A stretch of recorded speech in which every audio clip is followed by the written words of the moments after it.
Hello, everybody. So this video, we're going to do one more kind of confidence interval. So we've looked at confidence intervals for a population mean when we know the population standard deviation. We did confidence intervals for a population mean when we don't know the population standard deviation. And so this one is something called an estimate for, we're trying to do a confidence interval estimating the population proportion. And I'm going to handle this one a little bit differently. So I just want to start out with how you construct it. Our basic rules.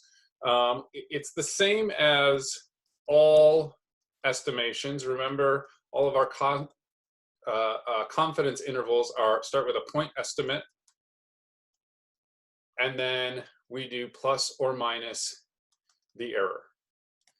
Okay, right? And so the point estimate was, in the previous examples, was always X bar, and then the error was always had to do with the normal distribution, our z-scores, or students t's distribution with a t-score, and our standard deviation. So with population proportions, we're going to have a point estimate, which will be, we can use p with a little dash there, or a little apostrophe there, we sometimes call p prime. And then we're going to have our error, okay? And the error in this case, and I'm just going to write what it looks like, and then we'll talk through all the pieces, is going to be a z-score, just like the z-score from the first kind of confidence interval we did, where it has to do with the size of our confidence. There'll be a z-score for each size of confidence. And then we have this configuration. The square root of p prime times 1 minus p prime over n, where n is the sample size. And this should actually be plus or minus, right? So this is our error here. And this is our sample proportion. Okay? So we don't need to know much about this thing right here, this error, the square root part, where that comes from. I may find time to do another video where I talk about where this comes from precisely, but all I will say now is there's a connection between this and the binomial distribution, and the fact that a binomial distribution and a normal distribution, a binomial and normal distribution can become very similar under certain conditions, okay? For us, we will tend to say, that we get to use these conditions. The conditions for us will be if our sample size times the sample proportion is greater than or equal to 5. This is just like that rule of thumb around the sample size being greater than 30. It's not some kind of, the number 5 isn't magic where suddenly things work. It's just a good number to say, if you do this, we'll get a good approximation. A lot of what we're doing right now is approximations, right? And so you always are accepting of some amount of error, right, when you do an approximation. And so, right, if you're planning a party and you're trying to figure out how much bubble water to buy, right? You try to guess how many people are going to show up. You don't worry too much how precise you are, because if you end up with a little extra or a little too little, it's not going to be a disaster. On the other hand, if you are, a local government preparing for some kind of weather disaster, and you're buying water to feed, to get to people when the water supply is shut down, you want to be better with your estimate, because not having enough can have catastrophic consequences. So there's no hard and fast rule about exactly this number, but this is a good rule of thumb for us, okay? So let's start though by saying what is, and then we'll do an example, but I want to make sure we understand what a population proportion is. A proportion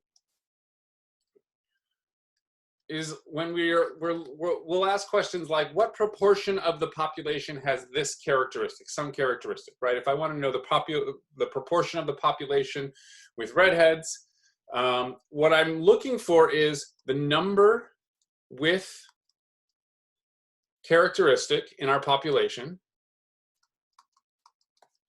divided by the total number in the population, right?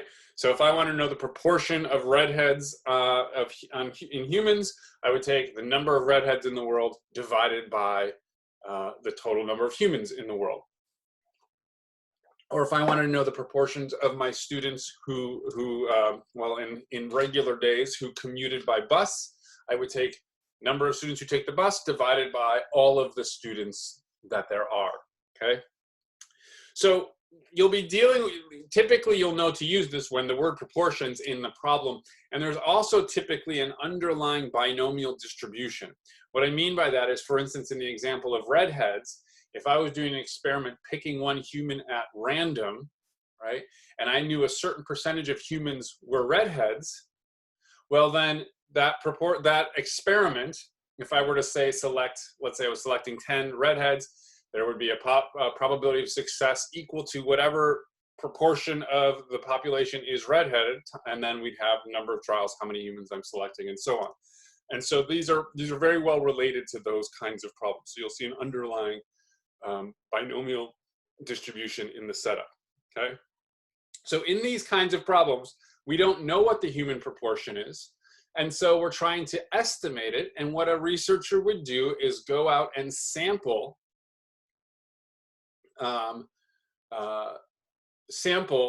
the population, right? Go sample 30 people, find out whatever however many of them have the characteristic we're interested in. So suppose, let's do an example, and that might make some of this clearer. Suppose I want to know the proportion of math students at South who work, who are conducting these online courses with a Chromebook, right? So it's one of the kinds of computers we might have. Proportion of students at South, math students at South with Chromebook. Okay, that's what we're trying to estimate. So I might sample the approximately 90, let's say 90 students I have this quarter. So I could send out a survey and get the data. Of course, in the problems I'm going to be asking you to do, I'm not going to ask you to go sample people, at least not for the typical homework, though there's one project coming up that will have something like that. Let's say I sample 90 students and find that 37, there are 37 with Chromebooks. Okay. So what I would find then is that P prime, my sample proportion, is the number of students with Chromebooks, right? So as I should say here, this is a population proportion. For our sample proportion, right, it's the same idea, the number with the characteristic divided by the number in the sample. So we don't have the population of all math students, but I have my sample of 90. And this works out to be, I'll round to 3 decimal places, 0.411. Okay, about 40%. Okay. So following, and I'm going to find a 99% confidence interval on the population proportion. Okay, so what do we have here? We have our point estimate, our sample proportion. All I need to do is compute the error, and I've been given this formula, and I will be able to construct the confidence interval from that. So let's go ahead and do that. First, we need Z alpha over 2. So remember what that means. In this case, let's do a little drawing down here. If I'm looking at a normal distribution, right, the standard normal distribution, I'm looking for the Z-score so that between Z alpha over 2 and negative Z alpha over 2, there's 0.99% % of the data, right? Or 0.99 area, right? Another way to look at it is the probability of getting a Z-score less than or equal to Z, alpha over 2 is 0.995. That 5 comes from the fact that in these tails, there's a total of 1%, 0.01, oops, sorry, there's 0.01 in both of them combined, which means that in each one, there's half of a percent, or 0.005, 0.005. That's the area in these tails. So this z-score of alpha over 2, if you add up all the area below it, you get that 0.99 and that 0.005, right? And so you can use the normal inverse calculator that we've used before to find this score. I've already done that, and the z-score is 2.576. Okay, and so now computing the error is simply following this formula. We have z of alpha over 2, 2.576, times the square root of 0.411 times 1 minus 0.411, all over the sample size of 90. I need my square root around all of it. And this is simple enough to compute on a calculator.